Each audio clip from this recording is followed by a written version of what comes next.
Hey everybody, welcome back to the K2NOnlinePaddleSchool.com. We're back here today on YouTube, and today we are having a complete guide looking at outrigger canoe paddles and shapes. The purpose of this video is to identify the shapes that go into the designs of outrigger canoes and their impact on your overall stroke and the ability of that paddle being successful in different conditions. Ultimately, with paddles, you want to identify your personal strengths as a paddler and have your outrigger canoe paddle match those strengths and play into your personal preferences. Having a paddle that matches what you want to do with it will give you the most successful paddle to use. This is going to be different for everybody, and the preferences that you're looking for may differ from other people.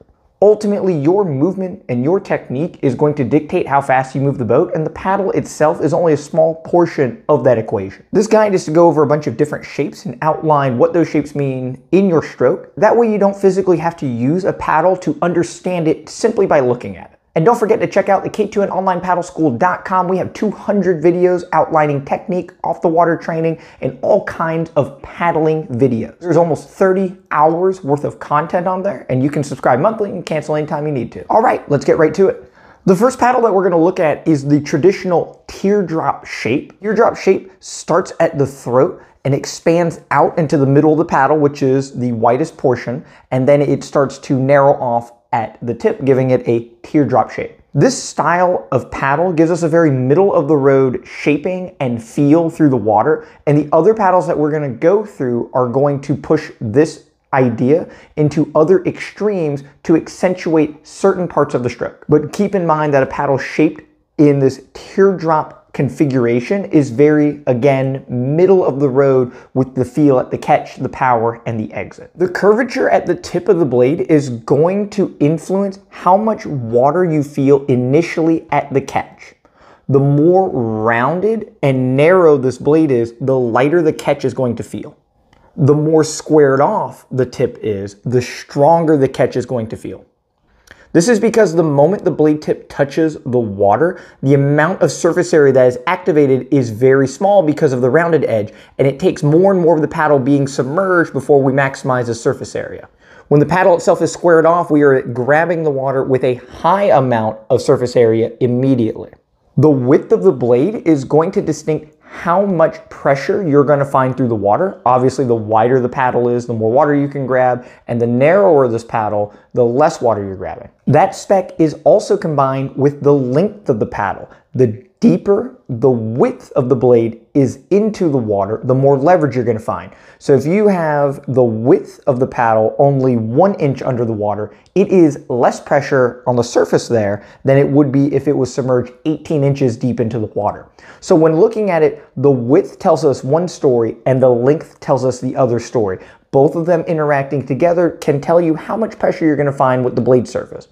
Having a wide blade by itself, again, if it is only going in the water shallow because the blade itself is not very long, it's not grabbing as much pressure as its width alone would tell. The same with a very long, narrow blade, it's going to feel like a tremendous amount of force because even though it's skinny, you're burying it 18 inches deep into the water and you're finding your leverage from that depth.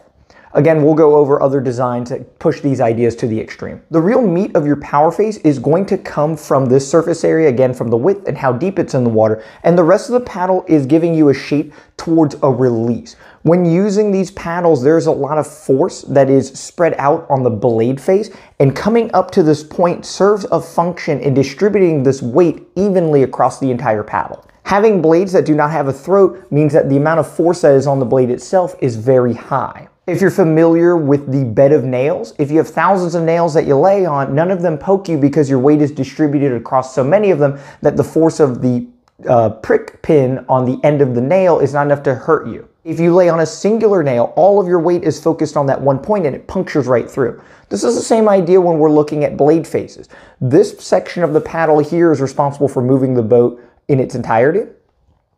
But the rest of the paddle as it approaches the throat is to help alleviate some of that pressure. This is important so your paddle doesn't bust as you're using it in sprinting or catching waves. Most outrigger canoe paddles are going to be flat on the back with a dihedral line here. This dihedral line is to help stabilize the blade as it goes through the water. Water is rushing off of either end of the paddle here, and this ridge helps to stabilize that water movement as you're controlling the blade. The reason the blade is symmetrical and flat is to help with the exit on either side. Introducing contours into your paddle, this makes the exit very clunky.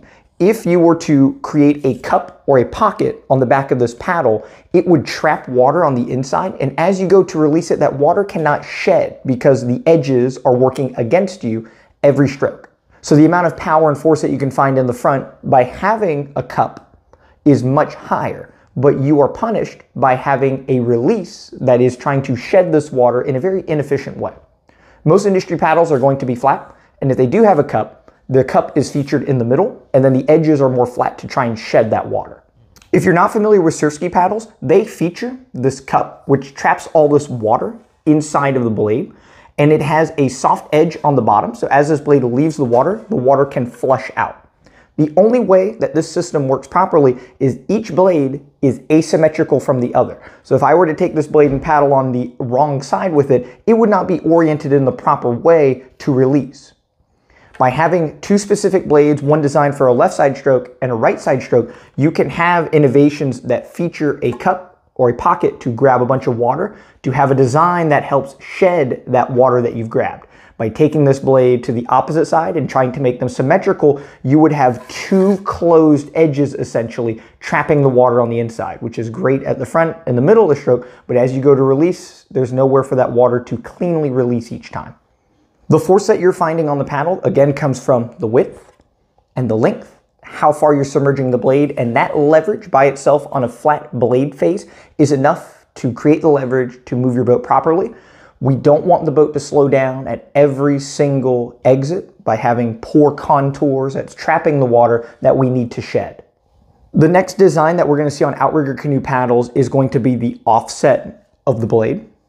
This is going to make sure that the blade itself is always more positive than the shaft. This is a design that is going to take away from your initial connection at the front of the stroke comparatively to a paddle that has no angle here. The trade-off in this is that you can have your paddle travel further behind you, because as this paddle is up and down or even slightly negative, the blade itself is still positive or neutral. If you don't know what blade angles are, the K2N Online Paddle School is an excellent resource to get you up to speed on some of the jargon that we're going to go through. So the innovation with the positive blade angle from the offset here is most accentuated from the middle and the back of the stroke. The paddle is literally designed to stay positive longer throughout the stroke behind you.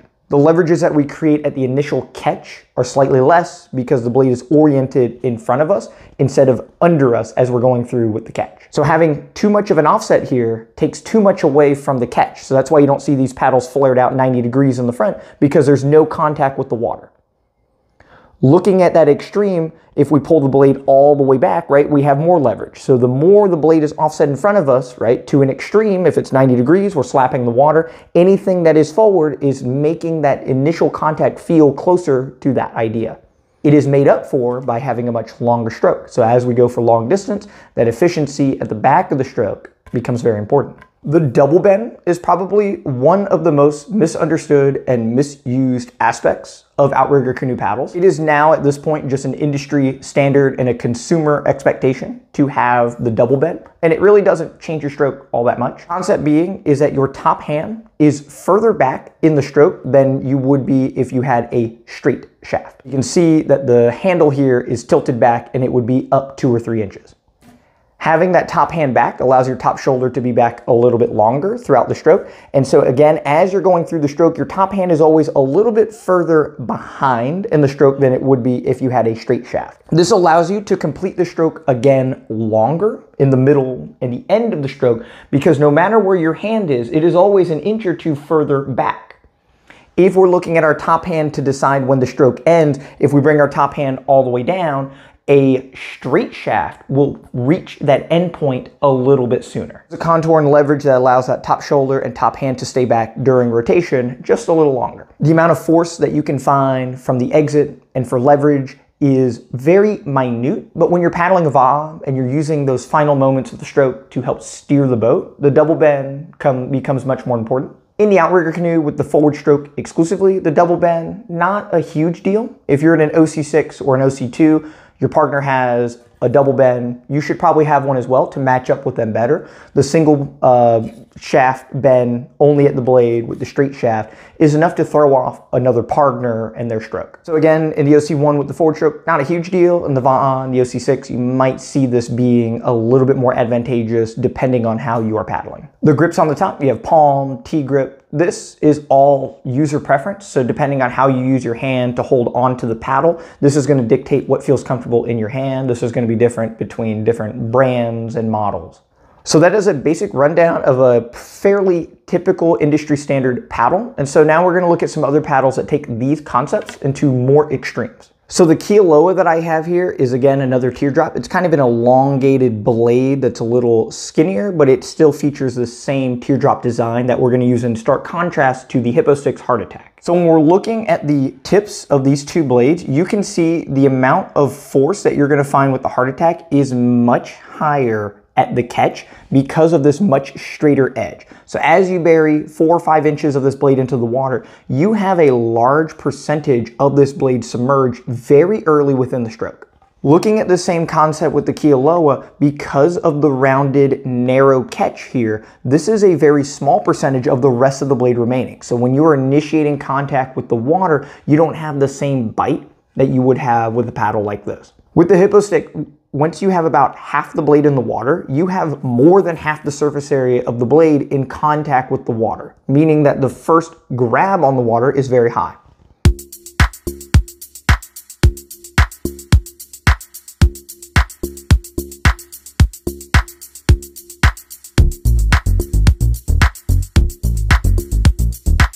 With the Kealoha, you need to bury a little bit more than half to get half of the blade surface area into the water, meaning that you're not finding that power and grab until the middle of the stroke. That being said, the Kealoha is a bit stronger through the middle of the stroke because as you're going through that stroke, you are burying this blade much deeper into the water. So it's going to be buried 3 or 4 more inches. And this leverage that you're finding is on an exponential scale. So burying this blade just another inch or 2 deeper into the water is going to magnify the amount of power that you can find through the middle of the stroke when the entire blade is submerged.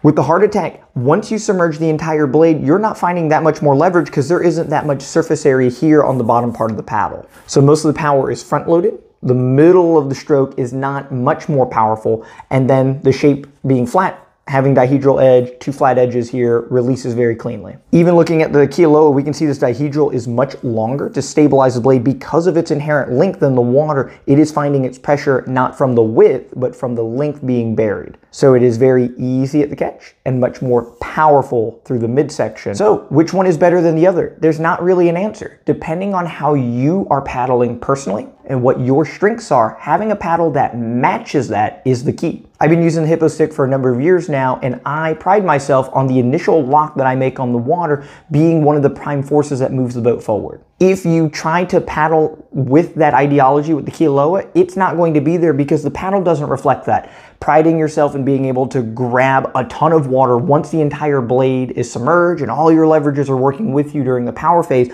a paddle like this can really make a boat scoot through the middle and the back end of the stroke. How you're loading the stroke and having the paddle match that is the key. Looking at the designs and understanding them and understanding how they match up to what you're looking for gives you the best product to use out there on the race course. The positive blade angle between these two paddles is very similar. You are going to find that most of these degree angles at the shaft in relation to the double bend or single bend is pretty optimized, right? We're looking at 10 to 13 degrees and they do not deviate too much from that. And again, looking at an industry standard, it has been calculated and tested that the amount of force that we can find at the front is still high at 10 to 13% offset at the blade without taking away too much leverage there and still gaining more length in the water behind us. The double bend of the Hippo Stick is a little bit more contoured, right? So from the throat at the bottom to the blade, there's a nice little bend that occurs here. This paddle has been modified to feature a literal crank, For the most part, we're just looking at the angles from the throat to the handle, and the difference there.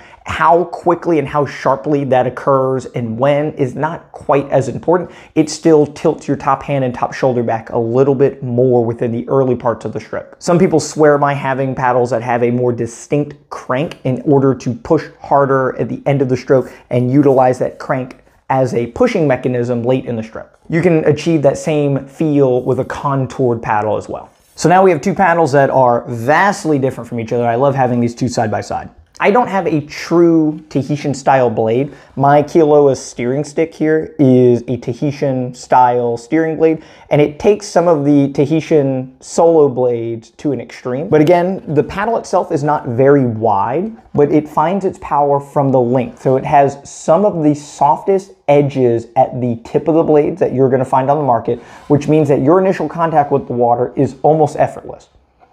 But you will be bombarded with a ton of pressure through the middle and the end of the stroke because of the immense length of the blade. Exit is fairly clunky only because of the length of the paddle. As you submerge 20 inches of a blade into the water, taking all of that out of the water in a quick and easy manner is not the same as having a paddle that would only be 6 to 12 inches. That being said, you get so much out of the middle of the stroke that you can compensate with the tail end of the stroke being kind of sluggish.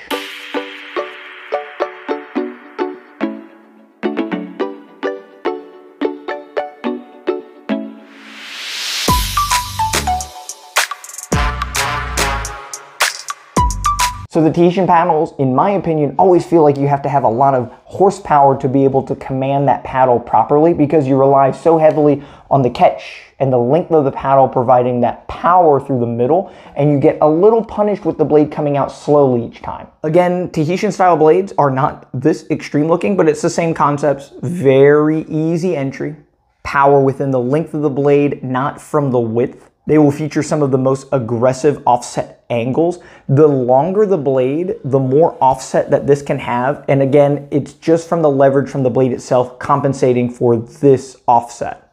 This paddle also features a crank offset. So the next one I have in my hands is a GRB paddle, which is a marathon canoe racing paddle, which is more of a flat water and inland style paddle. This is one of the heavier versions at only 10 ounces, which makes the other paddles seem super heavy. So they pride themselves in being ultra light when it comes to flat water paddling on rivers in the middle part of the US. Again, for size comparison, you can see that this paddle is literally twice as big as this paddle. This paddle itself is fairly small comparatively to the other paddles, and it is designed to be submerged a little bit deeper in the water to find pressure, or it is designed to paddle at a much higher rate. You're not getting as much out of the stroke because of the small surface area, but it is very easy on the entry, and it is very graceful and quick with the exit because of how short the blade is. So keeping a very high and snappy cadence, this paddle mirrors that ideology very well. So if you're a smaller paddler and you're trying to use your finesse to your advantage, having a paddle that is smaller and super light can match up to your strengths to help you move the boat more efficiently. The other paddles that I showed rely a lot more on strength and movement at a lower stroke rate to help find glide with the boat. If you are not strong enough to create glide with the boat, you want to turn over a little faster, having a paddle that matches that can help.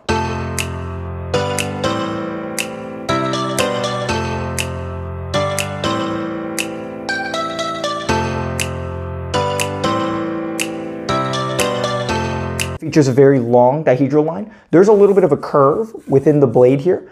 The reason that they do this is to make sure that the tip and the shaft offset are closer to each other. Again, the closer this is to a zero angle, the more leverage you're going to find at the initial grab. So you'll find blades that are curved to make that first contact with the water a bit stronger. But then as the entire blade is submerged, then you are still rewarded with this big offset here with the blade. You can see manufacturers trying to manage these ideas with strengths and weaknesses and have the shape trying to meld together to minimize all weaknesses. So this paddle does not feature a double bend, and it will want to release from the water just a little bit sooner than its double bend counterpart. Again, your top hand is going to reach its end point a little bit sooner because it is not cocked back from that angle towards you. I get asked this question a lot with dragon boat paddles and using them in the Outrigger Canoe context, so I'll take some time here to kind of describe that. Dragon boat paddles are not designed with speed as their #1 priority. They are designed with tradition, rules, and regulations as their #1 design choice. So everything about the paddle, with the shape, the design, the length of the blade, the width of the blade, all of this is hindered by regulations. All of the paddles that we have described do not have any regulations, so they can be designed in any way to achieve the fastest possible paddle to make you go as fast as possible. So always bear in mind when you're using a dragon boat paddle, you are not using the latest and greatest technology and putting those pieces together to move your boat faster. You are following a spec. It features no angles. The blade shape itself is not very efficient for most applications. The catch on this paddle is going to be fairly strong. It has a very straight edge. So as you're bearing this blade into the water, right, you're getting a pretty good bite. It is overall a very skinny blade and it is very long. So ultimately you do need to bury this entire blade to find power. It finds its power from burying this square edge deeper and deeper into the water. Where this paddle is hindered is by not having an offset. So by being completely straight from tip to end. This means by the time you get the entire blade submerged, there are no angles or leverages that are helping you during the power and exit phase to make that stroke longer. So you spend all this time burying the entire blade and it immediately has to come out of the water. If you paddle with the blade very far behind you, right, now you're really working with a stiff negative angle because you have no offsets working with you. With the dragon boat paddle, it takes a long time to bury the entire blade because of its overall length. And as you do that, your paddle is likely already at a negative angle and it is time to take it out of the water a little bit sooner.